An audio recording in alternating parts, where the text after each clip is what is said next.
Smart strategy, real conversations, bigger margins. This is Chasing the Margin podcast. Welcome back to Chasing the Margin. Today we have Mr. Brandon Day with us. Brandon, I'll be honest with you, I'm a little interested / concerned because this will be a podcast where a financial advisor and a CPA talk about numbers, which at first glance you may think this is going to be the most boring podcast you've ever listened to, but we appreciate you coming on.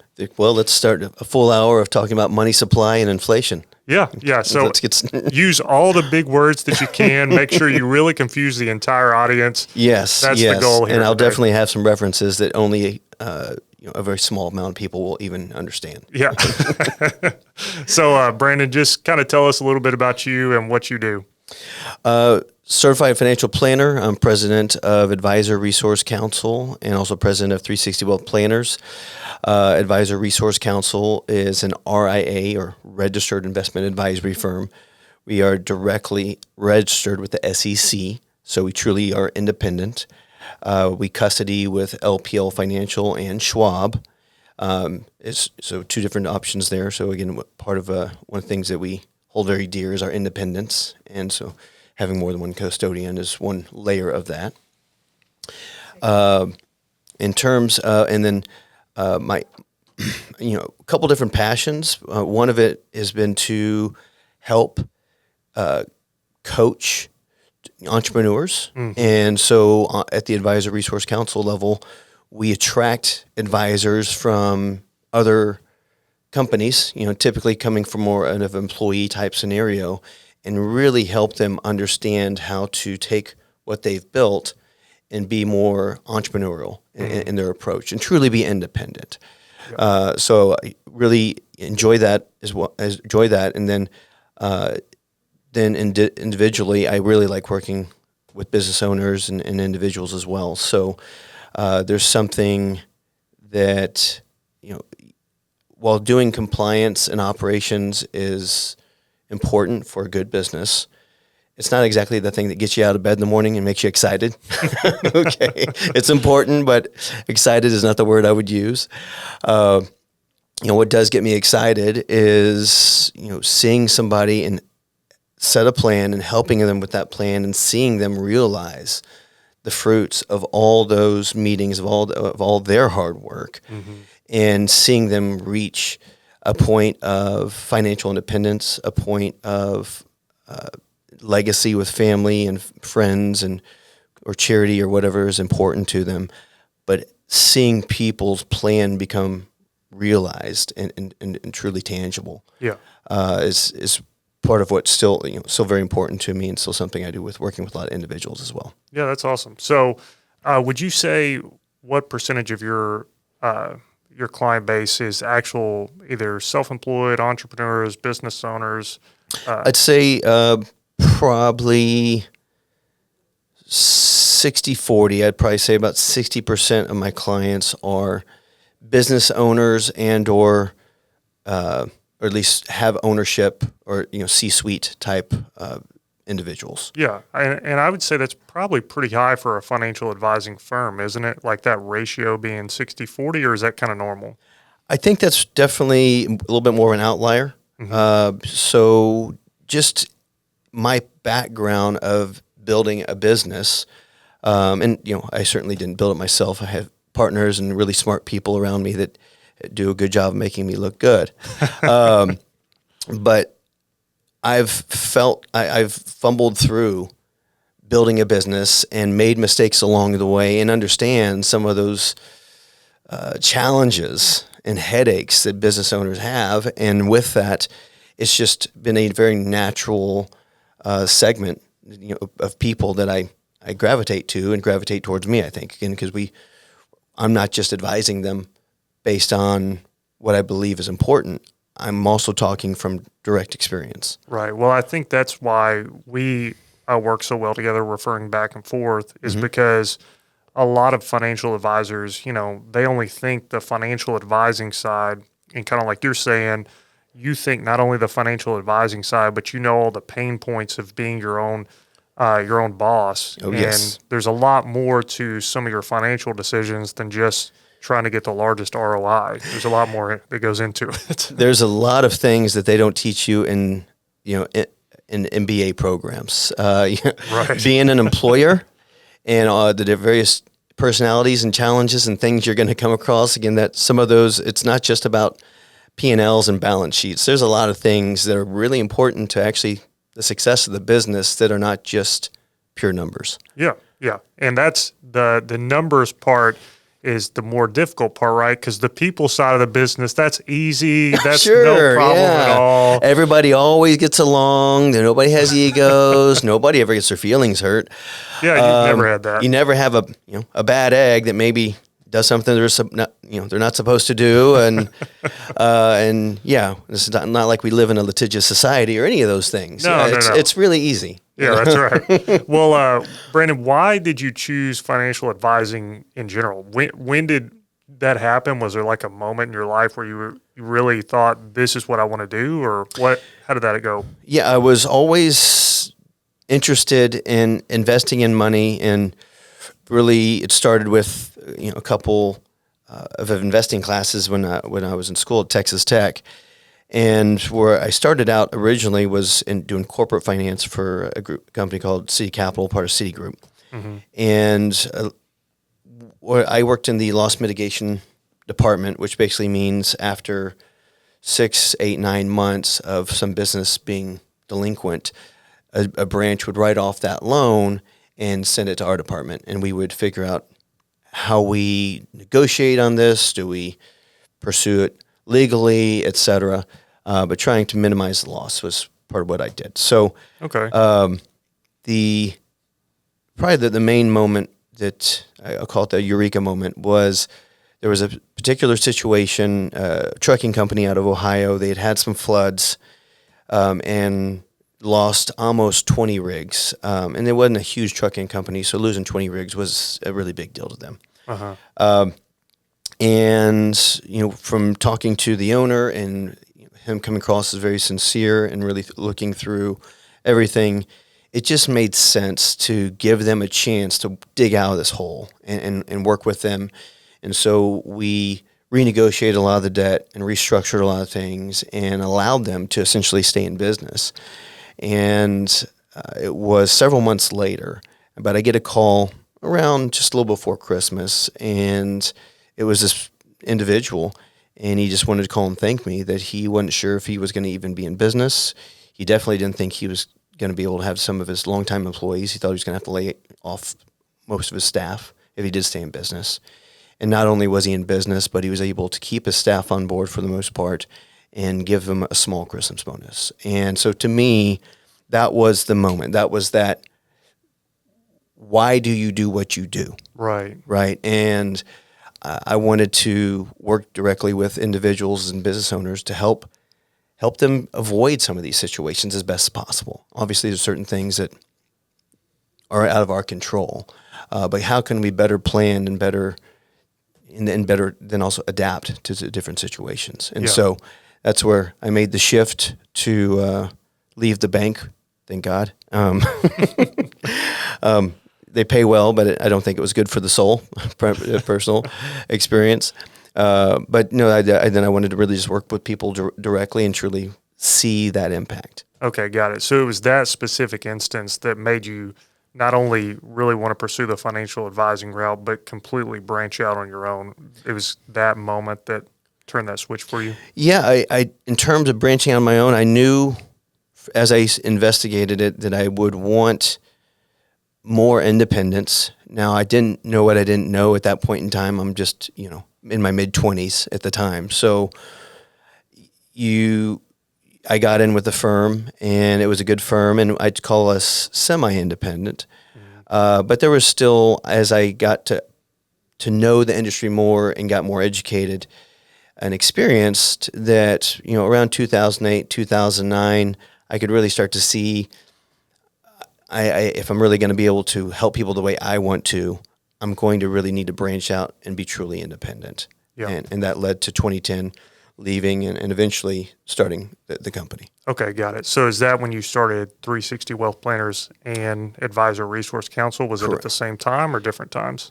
They were around the same time. So step one is bring your clients with you. First you got to pay your bills. So let's pay the mortgage on time is step one. But started 360 Wealth as a DBA for just working directly with individuals, my book of business as an advisor. Right.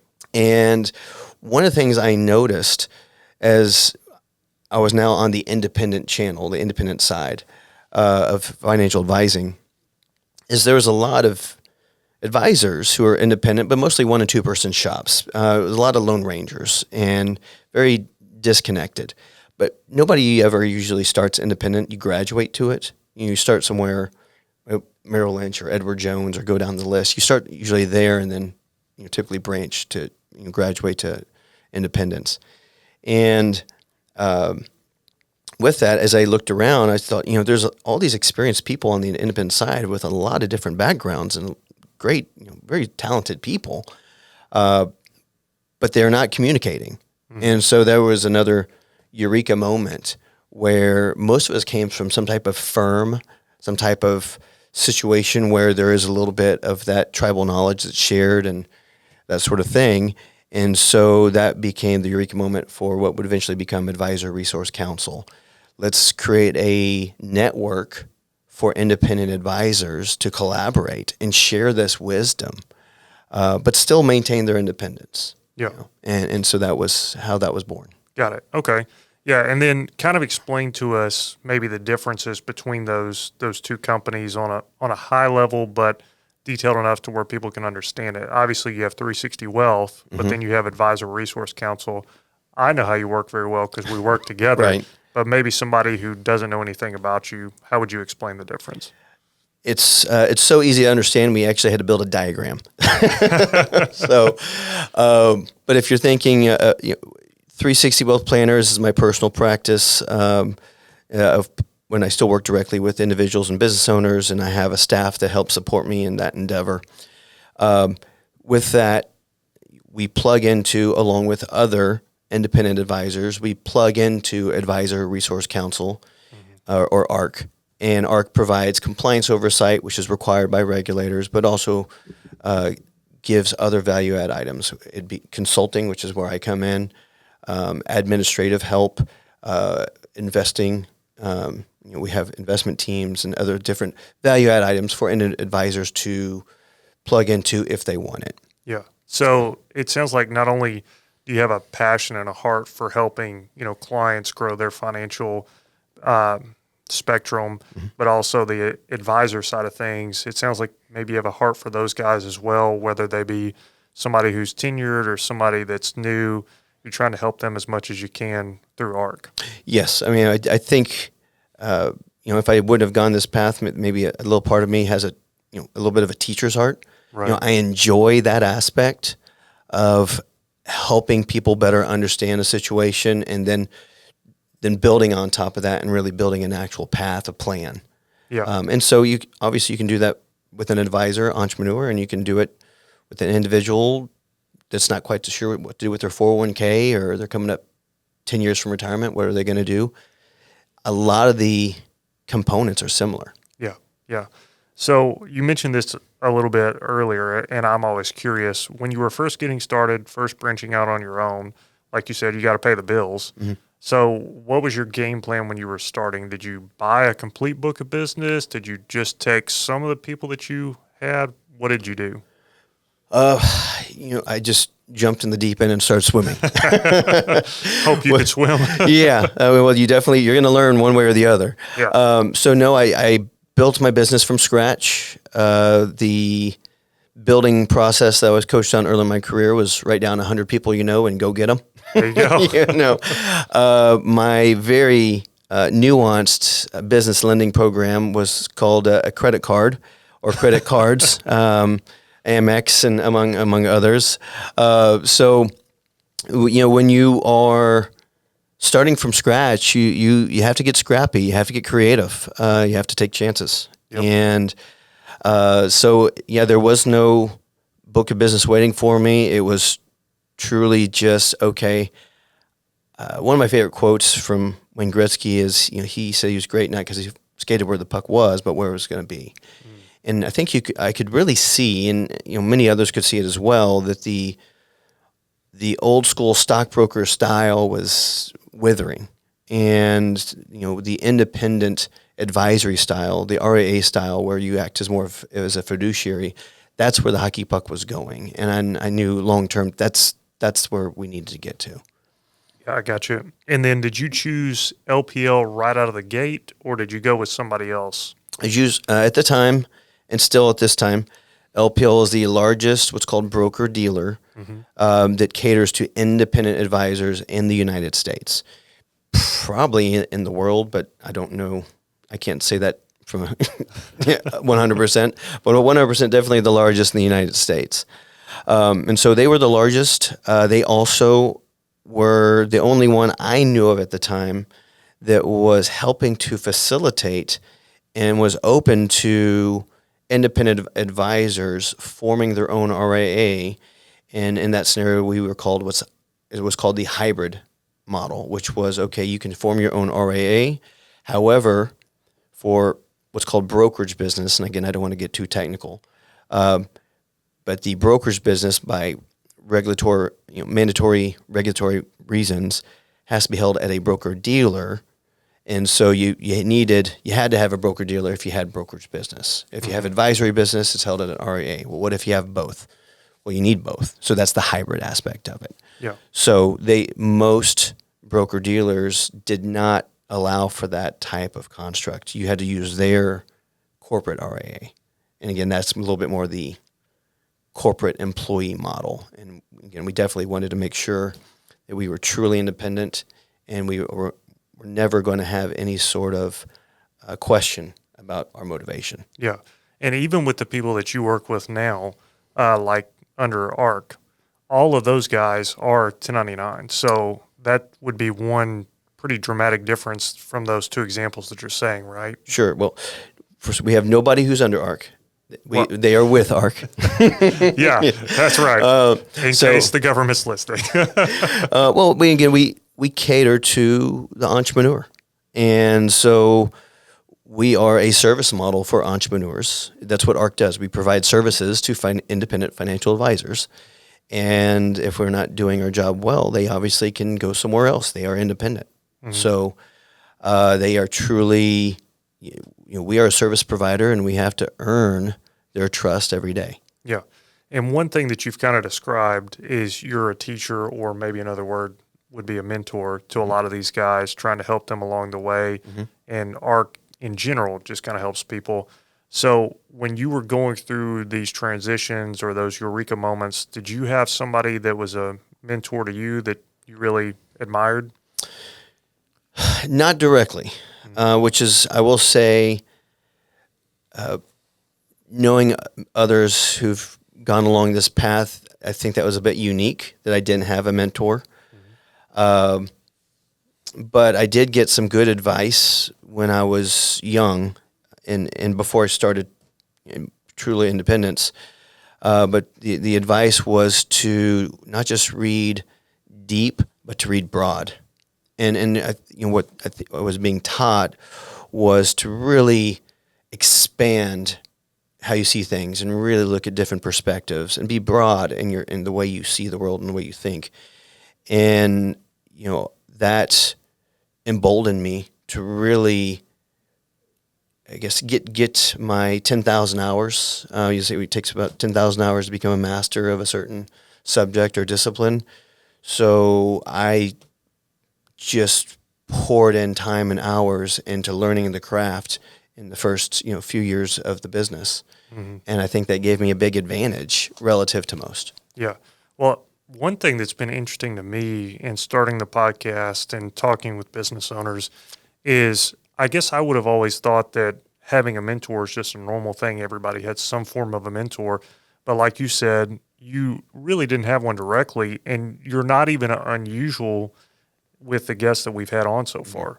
which is interesting to me how some of these people that are extremely successful, such as yourself, don't have that person to mentor, and they just poured in the time and energy, kind of like you said, to make it happen. Yeah, I mean, they say you learn a lot from mistakes, and I've learned a lot. But you pick yourself up and you learn from it, and you try not to make the same mistake twice, and you keep trudging forward. And I think that's, if you are an entrepreneur, I think that is intrinsic to your fiber. I think there's just a layer of grit that entrepreneurs typically have. I mean, typically I don't know many thin-skinned entrepreneurs that are highly successful. Typically, you've had some bumps and bruises along the way. You didn't get there, necessarily in a straight line. Yeah, I got you. Well, then, kind of on that note, and we'll jump into maybe some of the more specific questions for you. Is what are some of the, I'm gonna phrase it, money traps or pitfalls that you see a lot of the entrepreneurs make, specifically on the finance side, and maybe with growing their business. We'll make it specific to that. Okay. There's obviously a lot of different ways I can spin. One that comes to mind due to one client of mine that is now renegotiating these with a bank is covenants. Covenants with a bank. And tell us what a covenant is for those who don't know. The covenant essentially is the agreement of a business owner / borrower with a bank that typically has a line of credit, and using that line of credit, and it can be several lines of credit depending on the complexity of the business and various franchises and things like that. But a covenant are what are the rules of the line of credit? How much cash do you have to keep at the bank? Should the P&L and the cash flow look like? How far does your forecasting really have to look? But I've certainly seen banks are going to certainly want the covenants to be as restrictive as possible because they're going to try and protect themselves, and I get that. That's fine. But oftentimes some of those covenants, especially after the business now has a track record of running well and paying their interest and principal back on time, et cetera, those covenants can then become a little bit overly restrictive because now you have a lot of cash being forced to sit at a bank. And typically, as we've seen, pretty much over the past 20 years, cash has not been a great way to earn money. It typically has underperformed inflation and taxes in most years over the past 25 years or so. So, access to your own capital would be probably a simple way to maybe say that. Okay, gotcha. So I guess it sounds like maybe some of the people that you've worked with, either when they were first starting or when they really needed that line of credit, because most businesses at some point hit that point where they need some form of a line of credit. They just go into a bank. The bank tells whatever terms they want, which, like you said, are probably fairly conservative at first, and then they just sign it because they don't know any better. Yeah. The bank's gonna give you a line of credit. You're new to this, and at least you're getting the cash to go do whatever you need to do. So, did you really shop it, or maybe shopped it to one, maybe two banks? Right. How extensive were you in that process? Your typical young entrepreneur, young business owners, you're busy, and I can certainly respect that. And it's hard to have the time to be thorough, to talk to 3, 4, 5 different banks extensively, and really get a better feel for what different covenants look like and to make a more educated decision. So do you have like a number that you would tell somebody talk to at least this many banks if you can before you really make a decision? Yeah, I think I would talk to at least 3 banks. I mean, I think that's, even if for a busy person, that seems reasonable. And when you say talk to, get past just the cursory introductory meeting, but actually have exploratory conversations with at least 3 banks. And, depending on the situation, there are brokers out there that are helpful, that can help shop you to 8, 9, 10, 12 banks. So they might already have, there's brokers out there that already have multiple banks they have relationships with and can help streamline your time, but also really get, really do that type of thorough due diligence of talking to several banks. Yeah. So then have you ever, because we get asked as CPAs to do kind of oddball things here and there, and we work with numbers all day. Oddball, huh? Are we sure that's deductible? Yeah. So in terms of covenants, you obviously understand covenants on a decently high level because you have to deal with the consequences, for lack of a better term, every once in a while. Have you ever helped a client renegotiate a covenant? Or are you allowed to? Is it restrictive for what you can do with your license? It is. I say, from a regulatory perspective, that's probably starting to swim out in that gray and getting darker gray.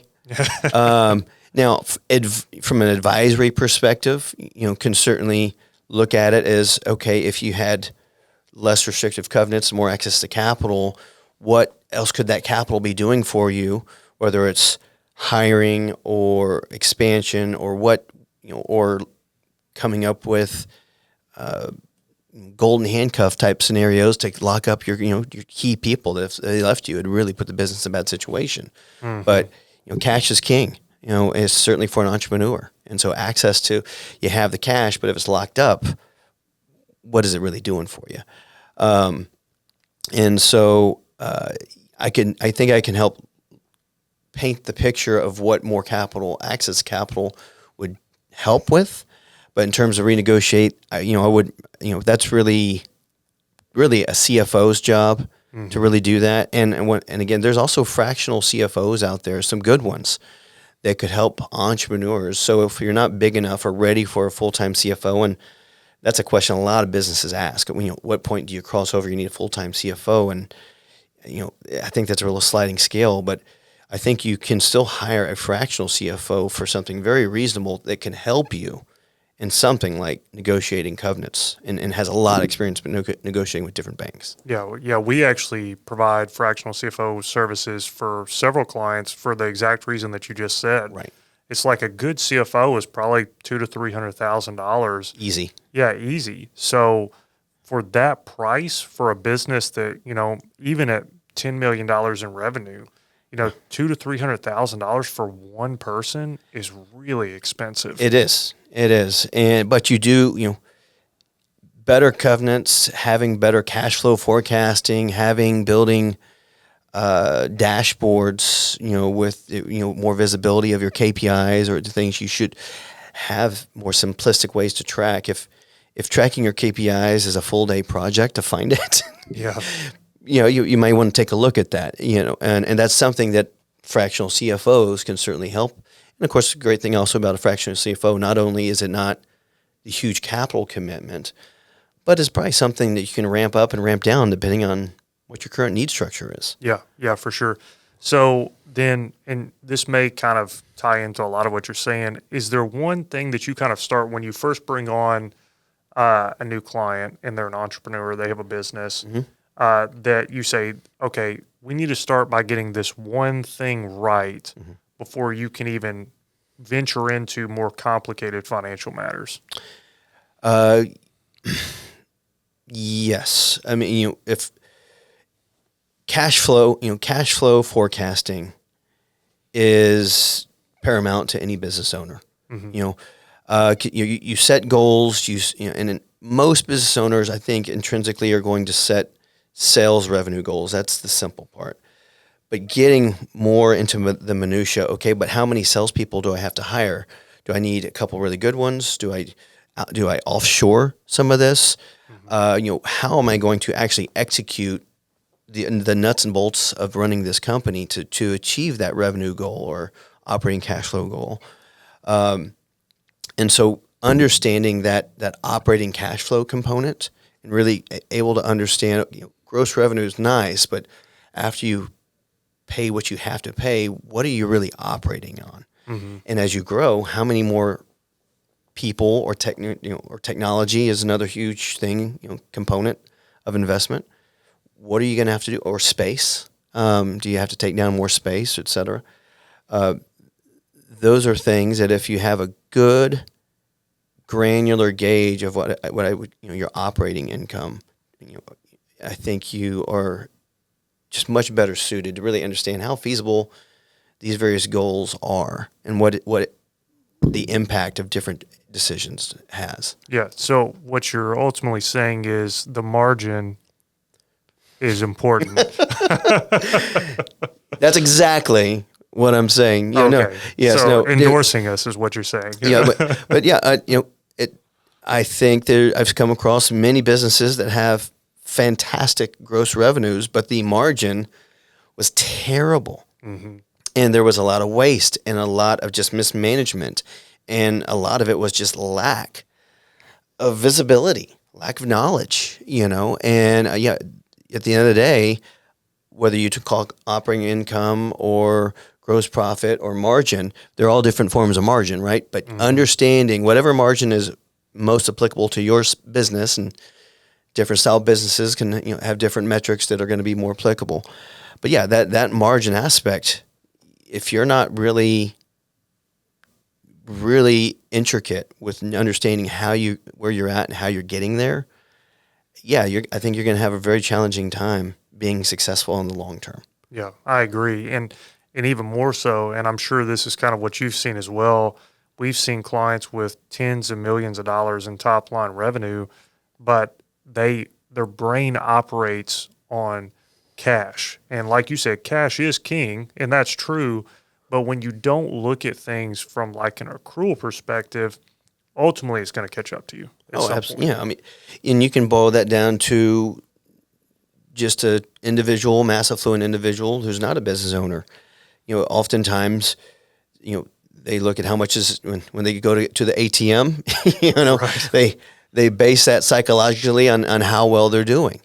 But have they granularly looked at what their budget is and where the money's going? And really, is the margin actually really, really thin? Because guess what? Yeah, you might have a lot of cash right now, but you forgot about this big tax bill you got coming up, and you forgot about private school tuition and this, and all of a sudden, guess what? You don't have nearly as much cash as you thought. Right. And so if you're understanding the granular aspects of margin, you obviously have to account for all these things and calendar these things. Yeah.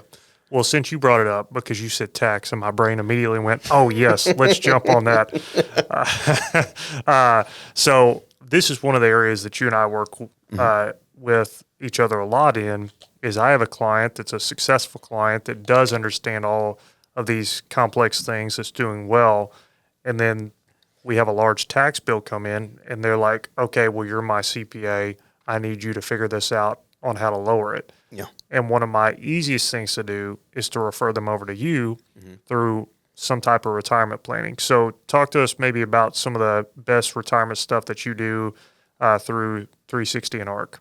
So, in a little bit of a secondary piece you mentioned for business owners that I think is applicable to, the business owners we both work with, some of the advice I've also given them is don't kill the golden goose. Mm-hmm. You've got a good thing going here. Don't get too cute with your taxes, okay? You've got a good thing, and there's been businesses go away when they found out that the IRS can get pretty harsh if you color pretty far outside the lines. So, be smart. Have good tax planning, but also you don't need to color outside the lines. You have a great business. Just run it the right way. You're going to make plenty of money. And so, but to that aspect, but one of the simplest ways to color in the lines is a 401k would be one of the most typical savings tools. And with that, you can bolt on profit sharing, and which most business owners are certainly wanting to save for themselves. Certainly many of them, I'd say the majority, do care and want their employees to have something positive to save into and have a good future, and they care about their employees, but they also they want to benefit from it as well. Right. So you want to make sure, so part of it's not only having one, but is it structured correctly so the business owner can fully fund it without it being a massive cash flow drag, hurting the margin because you're having to put in so much for everybody else. So there's some structural ways to set up a 401k the right way. And so there's having one, but also, is it set up correctly? Because we've also seen scenarios where this is not right. We need to rewrite your plan document to make sure you can fully fund this thing. Your employees participate, and you also can help them, but it's not such a drain on the company's cash flow that business owners wondering why he ever did this 401k. Yeah. To expand upon that, and I know something we've done for y'all's clients multiple times is, in addition to the 401k, whether it's starting a new one or restructuring a current one properly, and then bolting on things like profit sharing to help maximize it typically for the owner and their key people. A lot of times it's a competitive world out there, and your top people, oftentimes this is one of those things that how much am I getting my 401k?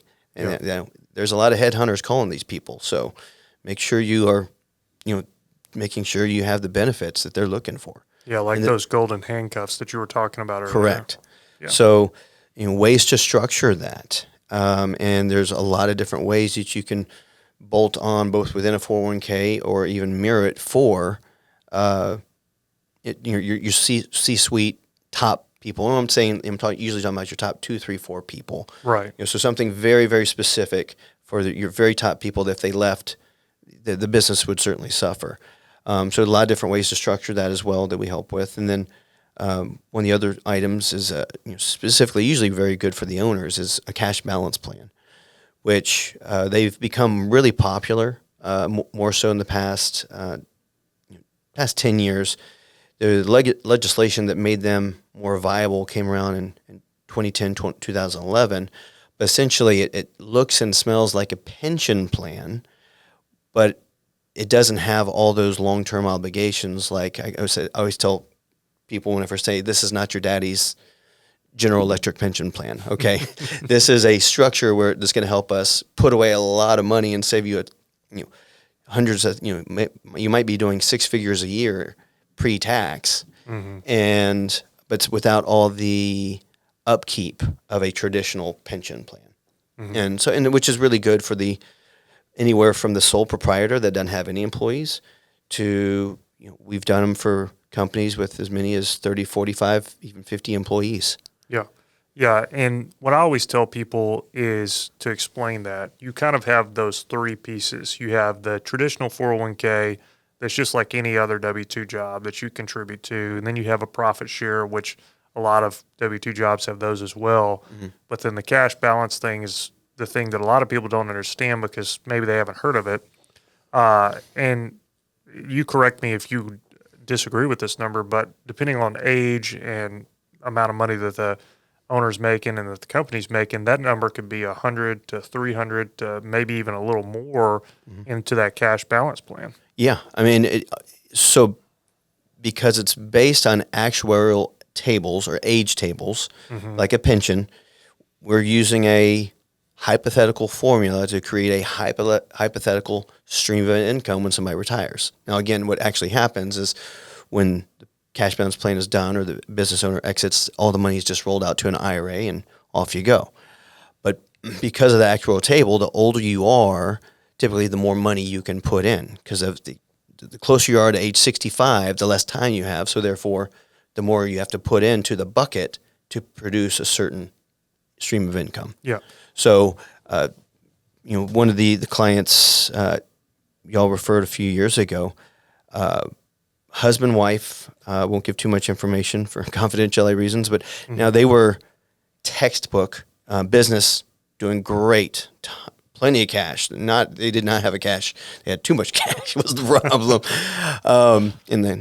And unfortunately, the IRS was hitting them pretty hard. Yeah. And so they still had a SEP IRA, which they completely outgrown. That was not a good fit for this size business. And so we bolted on a 401k with a profit sharing cash balance plan for this husband-wife ownership team. And again, but now they were late 60s, which was very, very helpful. But between what we put in the base 401k plus their profit sharing plus the cash balance plan, between the husband and wife, they put in over $700,000 pre-tax year one. Yeah. So when you factor in that bypasses payroll tax for the business, it helps them on their Texas franchise tax, and of course it also helps on their personal tax line item. They were saving I'd say estimate over 50 cents on the dollar. Yeah. And I mean, pretty meaningful savings. Yeah, exactly. And that's the point, you and I can sit here and chat numbers all day, and some people may be skipping through the podcast thinking these numbers things are boring. But that's the piece that they need to catch there is, yeah, the numbers may not always be interesting to listen to, but you're talking about $700,000 of cash that you get to retain because it's still an asset to you that can be, in this case, maybe $300,000 to $350,000 of tax savings. That's huge. Like that's a very large number. Yes, and completely. This is very from a IRS guidelines perspective. This is completely normal. This is nothing that's on the IRS Dirty Dozen list. There's nothing. It's not aggressive at all. There's nothing aggressive about this. This is really basic. It's just really about knowing that it exists. Yeah, it really is. Yeah, and the other thing that that you mentioned there that I tell a lot of clients is when we look at financials and we see the business has done well, there's a lot of cash in the accounts. That is a great example because it's like you need to do something with that cash. Like Right. even from a liability perspective, you don't want to just leave cash in the business. That's not really great. No. So this type of tool for that type of individual who's older, lots of cash, they just want to put it in something to invest it. This is a great thing to do with that. Oh, and you hit another piece there that I hadn't touched on, but from a liability perspective, and I know we've had this conversation with multiple people, all of a sudden you've got 7, even 8 figures just sitting in the company operating account, and maybe they're in, let's say, for example, commercial construction. Well, if somebody dies on the job site, that this money is attachable. I mean, they're obviously every company is going to have insurance and things to try and mitigate that, but once the plaintiff's attorney knows that how much cash you have, that's a problem. So keeping that much cash directly in the business, that's really not great planning. There's other ways to hold the cash, and so this being one of them. While it is a retirement account, so it does have restrictions there, Right. But it's also protected by ERISA, which is when it comes to protection from creditors, there's not many higher standards out there. Yeah. Well, let's talk about the flip side then of the whole cash conversation that we've been having. So sometimes we have clients that'll come through where they have large expenses that happen, but then they get large customer advances for those expenses. So in that type of situation, the cash account may be very heavy, but they can't just move it, like you said, into a retirement account because of restrictions. They'll need it at some point in the future for an expense. So with that type of individual, we want to optimize that cash. Sure. So what would you recommend a business owner do with a lot of cash in their account? So certainly at the very least, if you're just going to put it in essentially a money market account / savings account, similar, basically the same thing. As we mentioned earlier, it's safe and liquid, which is great, but it's also if you factor in inflation and then you factor in taxes, there's no such thing as long-term capital gains on money market accounts. They're fully taxable as ordinary income, right? So same as a CD, fully taxable. So by the time you factor in taxes and inflation, if you're negative, what do that money is eroding. Its purchasing power is eroding. So at the very least, let's preserve purchasing power. Ideally, grow it in addition to. And so one of the things we do for quite a few business clients is most clients will have an operating account, which will have somewhere between 3 to 6 months of operating cash flow, depending on the business and different things they have coming up. And then we just have a business corporate investment account. And again, we can invest conservatively, but still outpace taxes and inflation. We can build a bond-heavy portfolio and that's earning somewhere in the tune of 4 to 8% a year. yielding or the income producing is around 5 to 6% a year. And, it's not designed to hit home runs. It's designed to be conservative, but it's designed to be an extension of, you might have your operating account, then maybe you do have a money market account that's sort of the business rainy day account. But then when you get to a certain point where there's just too much excess in that rainy day account, what does it spill over to next? Well, let's spill into something that's more of an intermediate focus account. Maybe it's for a future building purchase or whatever you might want to do. But let's try and earn a little bit on that money, still keeping risk low, still being 100% liquid. But let's try and at least preserve the purchasing power of that. Yep. And also with that, we talked about cash is king. You can get a line of credit against investment accounts. And typically the more conservative the account, the higher the line of credit. So if you have a bond-heavy portfolio, say you have $1 million in this portfolio, you can probably get somewhere between 70 to 75% leverage on it. So that's a line of credit of $750,000 that you have, within 24 hours. Well, let's talk about that and maybe give a specific example, because you and I talk about specifically a line of credit against an investment account a lot. So $1 million example, line of credit $750,000. Obviously, any line of credit, there's an interest rate that's tagged onto it. Sure. How does that interest work? What's maybe some of the rates that you see on a lot of these things? Let's give a specific example for anybody listening. Sure. Well, when interest rates were pretty much zero, they were a great deal, because if I'm over here yielding you 6% and you're paying 2%, you don't have to be a mathematician to know you're doing pretty good on that deal. Right now, depending on what the bank bases on, but let's just use Wall Street Prime for this example, which I think is somewhere around 8%. You probably could get Wall Street Prime minus half a point right now, maybe minus a full point, depending on the size of the account, the size of the line of credit. The bigger the line, typically the more discount you can command, because there's more banks fighting for that larger business. So a $5 million account versus $1 million account, the banks are more interested. They're going to fight a little bit more for that $1 million account. Right. But so if that's, let's say Wall Street Prime's at 8, so minus a half a point, so now you're at 7.5% on that line of credit. It is a floating rate, which right now in this current environment, we feel very strongly and rates are going to continue to come down. Now, we also didn't think they'd come down as fast as many people thought they would, but the arrow is still pointed down. It's hard to find a scenario right now where rates would actually go up. So to me, a floating rate doesn't scare me. And also these banks, you can always renegotiate to a fixed rate if you want. But if the trajectory over the next 12 to 36 months is downward, a variable rate, a floating rate doesn't bother me. Yeah, I got you.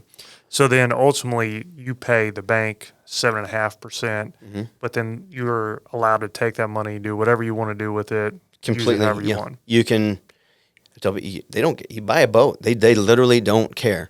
The only thing you're prohibited from doing is using it to buy more stock. Right. That's it. Yeah. So, but use it for the business, use it for the owner's personal lake house purchase. I mean, it's they're not that concerned, and it's an interest only loan. There is no time frame, like a credit card almost. The banks would love if you never paid it off. No, of course. My advice would be, that's not really good financial advice. So let's try and get this thing paid back over the course of 12 to 48 months. I view them as a little bit more of a bridge loan type scenario. But access to capital, well, you can have this money working for you, but also increase your access to capital. Most businesses probably already have a line of credit with their core bank, but here's something else where you can expand and grow. As you're successful and you have that more cash that you need access to potentially, but there's a certain point where it does seem like there's some excess there. Yeah, and the bottom line is, in a perfect example, like you said, 4 to 8% return, because that $1 million is still sitting invested, even if you pull out the line of credit against it. Correct. That's correct. So in a perfect example, you'd be getting the same amount of return, at least on whatever you're paying in interest. So at least it's a wash, but you still have access to pull the line of credit if you ever need it. Yes. That's kind of what you're saying. Yeah. In ideal scenario, the account can basically offset the interest. Yep. If or at least the bulk of it. And of course, then you want to look at effective interest, which, like every other business expense, this is a business account, which then makes the interest on that loan fully deductible to the business. Yeah. So your 7.5 after deductions is not truly, 7.5, probably closer to 6. Yeah. Okay. Well, we've talked a lot about numbers, and contrary to maybe what your clients think, Brandon doesn't just sit around and do numbers 24/7. 23, but yeah. Yeah. So the extra hour. Let's talk about the extra hour. Okay. So what do you do outside of that? Do you have a family? Mm-hmm. Do you like to do things outside of work, or just work all the time? Do have a family. Been married since 2014. Have a stepson who just turned 18, and two children. One just turned 11 recently, and the other one turned 6. Although she thinks she's 7, I have to remind her that that's a little ways off. We're working on the calendaring, so they are obviously part of the purpose. That's part of the why. Why do you do what you do? Why do you put in the hours that you do? So I love spending time with family. Playing golf with my 11-year-old's now taking up golf, which means I get to play golf more, which is great for everybody involved. But love being involved in their sports or with my daughter, her dance. So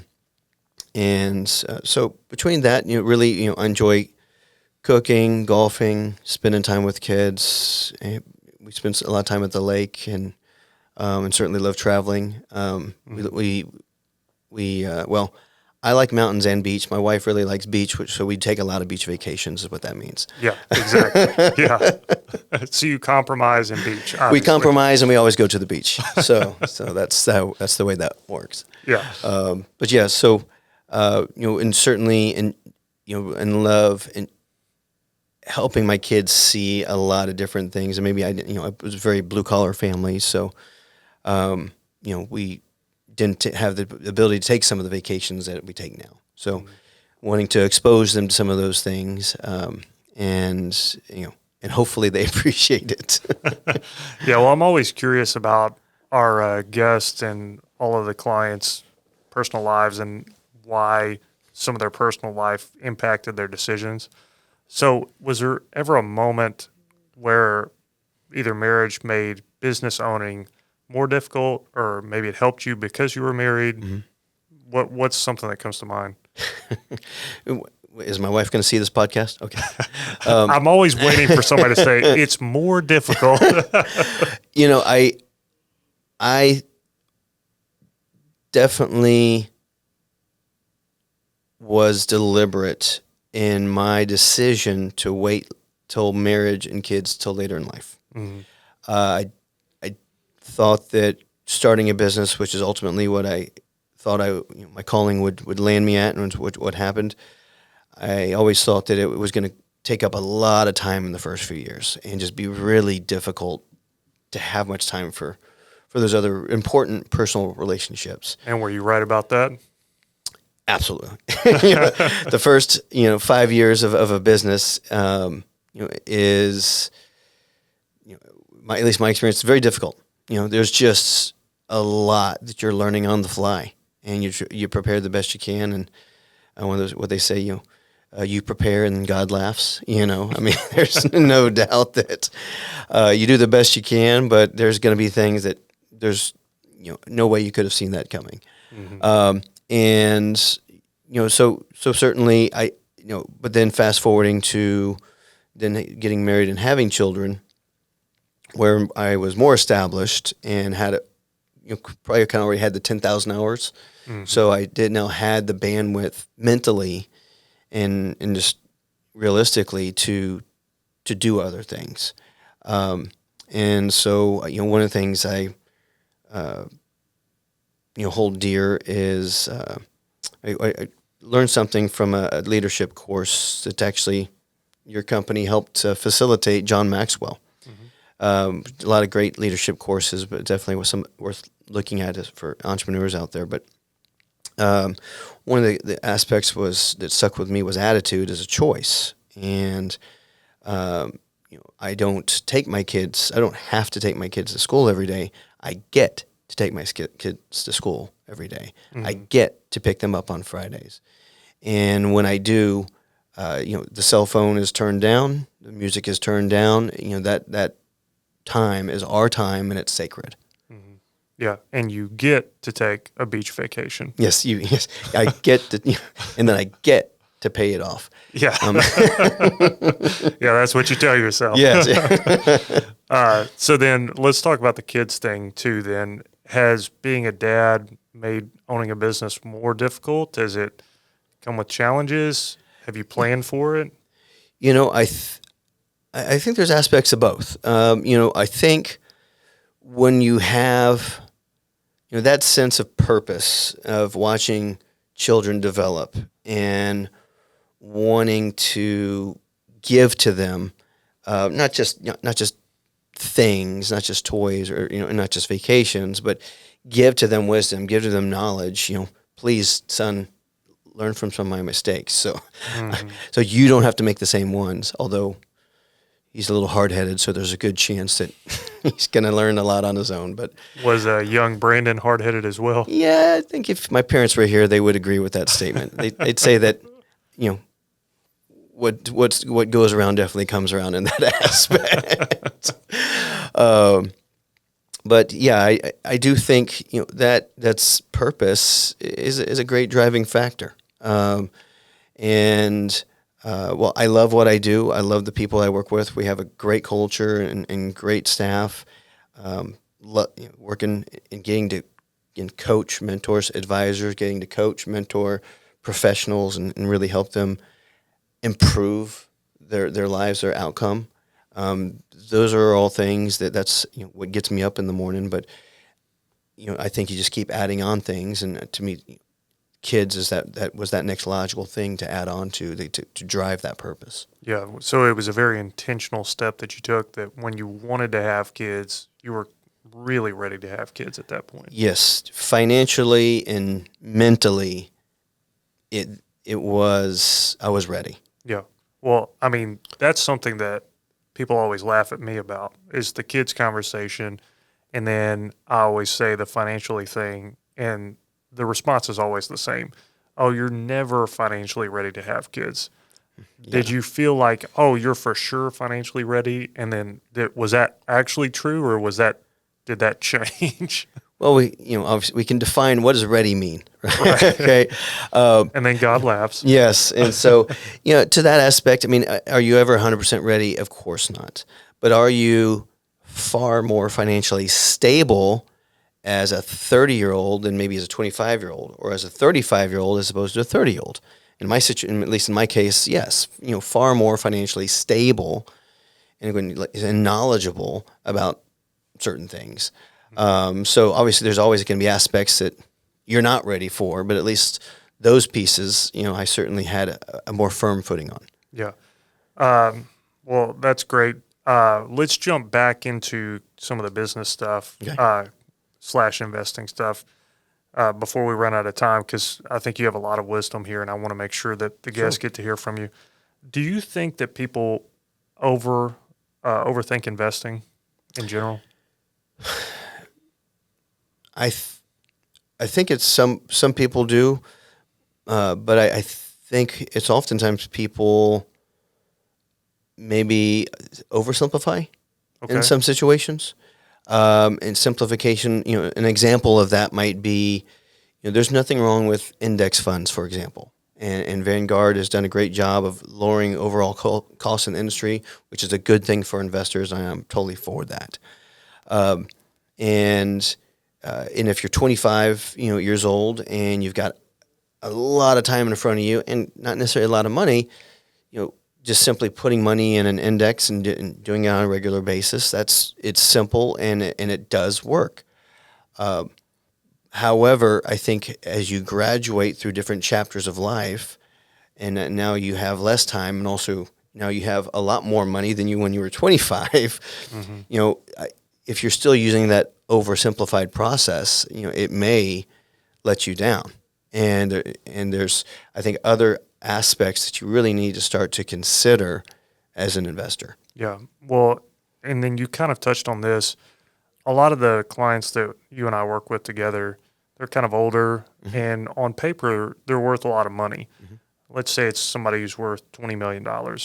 But of that $20 million, maybe 18 of it is their business, which, is great because they have a very successful business. But from actually receiving funds to fund their own retirement can be challenging.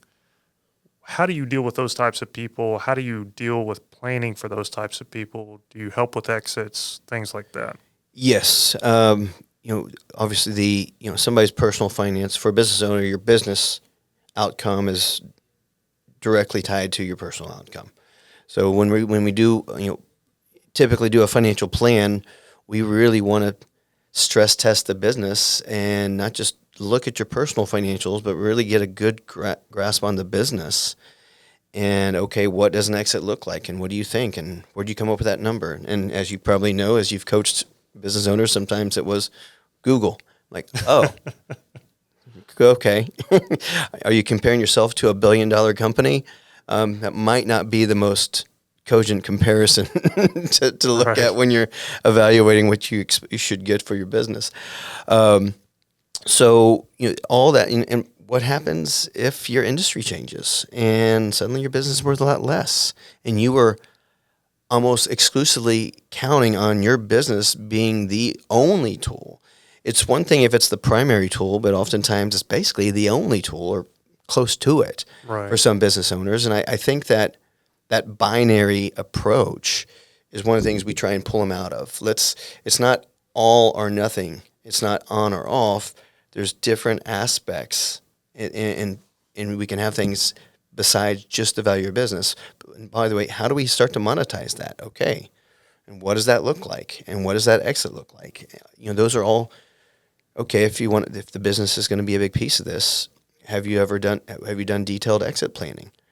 Well, if you've never done that and you're completely relying on the business, shouldn't you start having some of those conversations to start to map that out? Yeah. Have they ever gotten a certified valuation? Have they gotten any consulting on what a buyer would value most about their business, but also what they would devalue most about their business? I mean, those are some of the conversations that we do have, and typically, I think it's a group effort. We work together, working with somebody's CPA, working with a valuation expert, working with their attorney.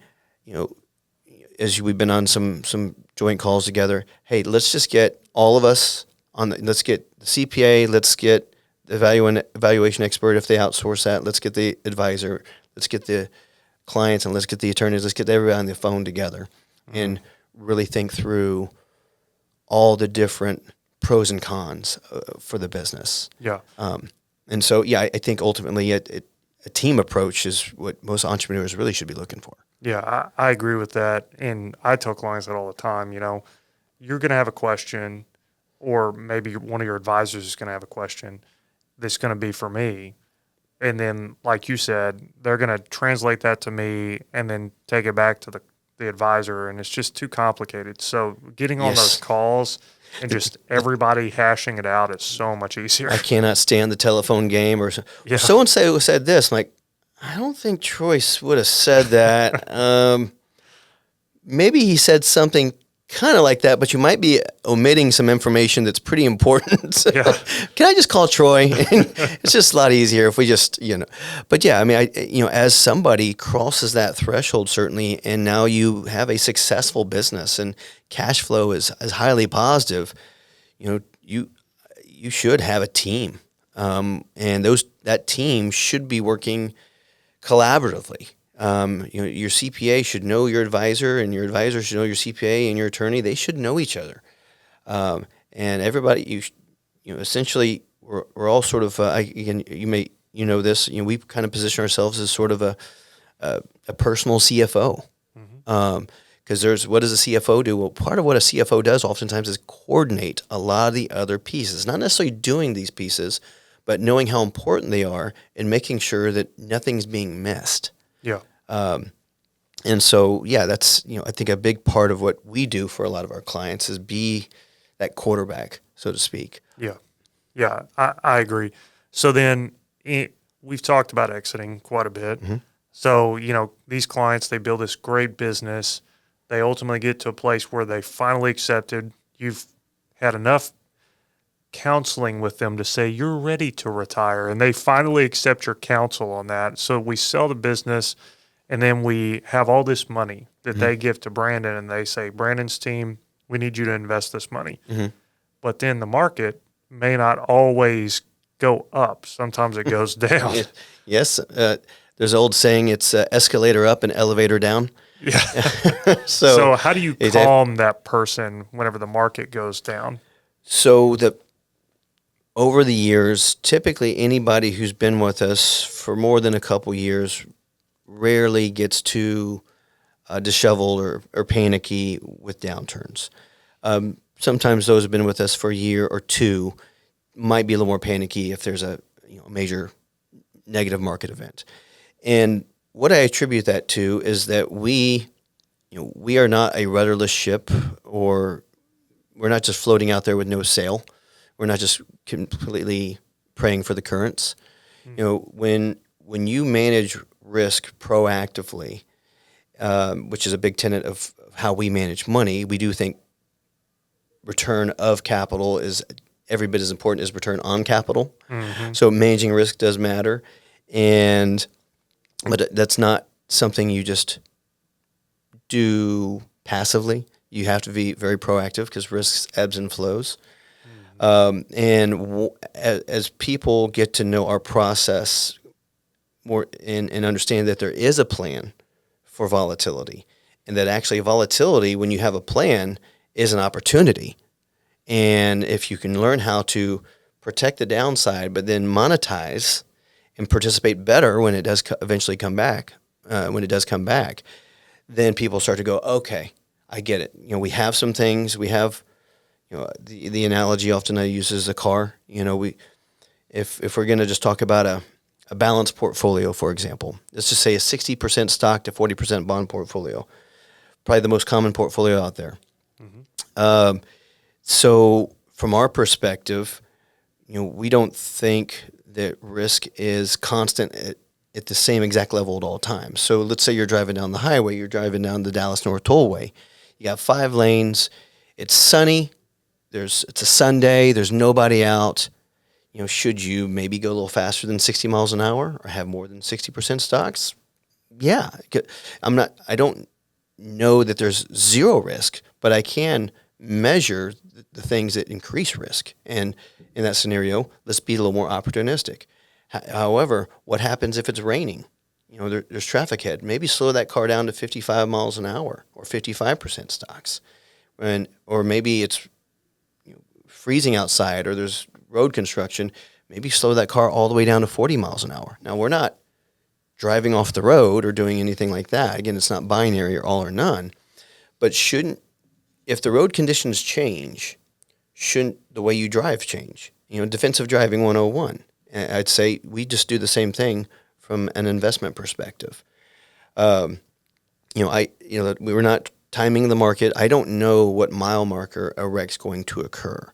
But as I said before, we can measure a lot of things that increase the probability of a wreck. And if the probability is higher, much higher for a wreck, maybe you should slow the car down. Also, once you get past that danger point, just like when you're on the highway, what usually happens? It opens back up. It's time to put your foot back on the accelerator or be more opportunistic. Because we have that as a foundational pillar in terms of how we manage money, the vast majority of our clients just don't get all that nervous because we know we're not driving 60 miles an hour no matter what. We're not a rudderless ship. We are defensive driving, and that doesn't mean that that you're impervious to risk. But if I'm going to get in a wreck, I'd rather be doing 40 than 65. Yeah, and I've even seen you explain through an example that I'm sure you give to lots of clients all the time, where if you take like a 4-year period and you get a 5% return every single year, or if you take that same 4-year period and year 1 and 2, you get a 10% return, but then year 3, you have a 10% negative, and then a 10% return again in year 4. When you do the math on that, you actually make more money in the smaller return because you're not losing money. That's correct. Comes from the mathematical basis that a consistent positive stream of returns can be more beneficial than a higher but more volatile string of returns. And so, and then to take one step above that, the more money you have, that volatility event is more impactful. So, if you have a volatility event at 25 versus 60, probably the impact is one side has more commas than the other. So, consistency, is really important for an investment philosophy. And, to me, part of that comes from managing risk. Yeah. Well, let's wrap up with a couple fun questions. So, Brandon, working either for yourself or working for some of these larger companies, whatever it is, what is the largest investment account that you've ever seen under just one individual? If we're doing just the pure account side, for an individual, because we also have one for a municipality that's over $100 million, but for just an actual person, $22 million. $22 million? Okay. Just in a single account. And then if you look at it by the household, overall, there was 4 accounts totaling over $70 million. Okay, yeah. So one individual household, about $70 million. Yeah. Okay. Mm-hmm. That's interesting. So then on a different note, what is it? Obviously, you work a lot, but you do things outside of work like we talked about. Mm-hmm. What is it that's your favorite thing to do outside of work? I do enjoy time with my kids, as I said. I try to play golf. If you see me play, the course record is safe. Okay. But I just enjoy getting outside, whether it's, taking my son camping for Cub Scouts or getting outside and playing golf. I like or being out at the lake or hiking. I just like getting outside and getting away from just the day-to-day of technologies around us at all times. So I'd say finding ways to disconnect. Okay. And then favorite place you've ever traveled? Where to? Ooh. Of course, the budget impacts that a lot. In terms of just a pure best experience, we rented a catamaran with a husband-wife team. One was the chef on the ship. The other one was the captain, and we sailed up and down the Great Barrier or the Barrier Reef that's along Belize, goes down to Honduras, and the stars and the sunrise and the sunset when you're out there on the water like that, there's nothing like it. There's only one way to experience it, and you have to just get away from the world a little bit. And that peace, that tranquility is just, you can kind of just feel the stress kind of melt away. Yeah. And then how long was that? We were on the boat for about a week, or about 5 days. Okay. Gotcha. That's nice. We had kids, so we were kind of, 2 weeks was one thought, like, I don't know. If they're seasick, this might not be a good 2 weeks. Let's start a little shorter trip and see how it goes. Yeah, but you'll definitely do that again? Oh, 100%. And kids, actually, my kids did amazing, and yeah, it was just a blast. That's awesome. Yeah, that sounds like something I would really enjoy. I love the water. I completely agree with you on the de-stressing thing. It's nice. Yeah, you get out there, they say where you want to go. I mean, it's your ship. You want to go to this island or that island? But yeah, the U.S. or British Virgin Islands or along the Barrier Reef there and along Belize. I mean, there's some in the Caribbean. There's some amazing trips you can take that's not that far. Awesome. And then last question, if you could give advice to an entrepreneur, just general, specific, whatever you want to say, what would you tell that person? I think the biggest mistake I know I made, and I've seen most others make, is we all tend to get stuck in the day-to-day. We all get stuck putting out fires, in the minutia of running the business. And you really have to be disciplined even early on about finding ways to step back and think about the business and think on the business, to force yourself to think strategically. If you think you're going to go into the office and say, yeah, today's I think strategically, and that's just going to happen organically, tell me what business you're running and congratulations, okay? Because once you walk in, things start happening and people start having questions and the phone starts ringing or you get a certain email and all of a sudden the day just sort of goes. So I'd strongly advise you get out of the office for a half day or ideally a full day. Big fan of being a part of a business group where you can get feedback and not just listen to your own opinion. Be aware of the echo chamber. I'd certainly encourage some type of coach, business coach. So you might not have a mentor, but a business coach is de facto kind of the similar role. But all those things, being a part of a group, having a coach, and getting outside the office for at least a half day once a month, if not a full day once a month, and forcing yourself to really think about the business strategically.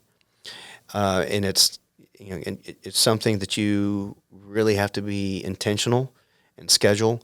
Otherwise, it just you'll find yourself constantly just looking at it from the prism of being inside the business. You really have to step outside when you're really wanting to think forward. Yeah, I think that's really good. So, well, thanks, Brendan. Really appreciate you having on. There's so many good little nuggets in there. We'll look forward to having you back on at some point. Love it. Appreciate you having me. Thank you.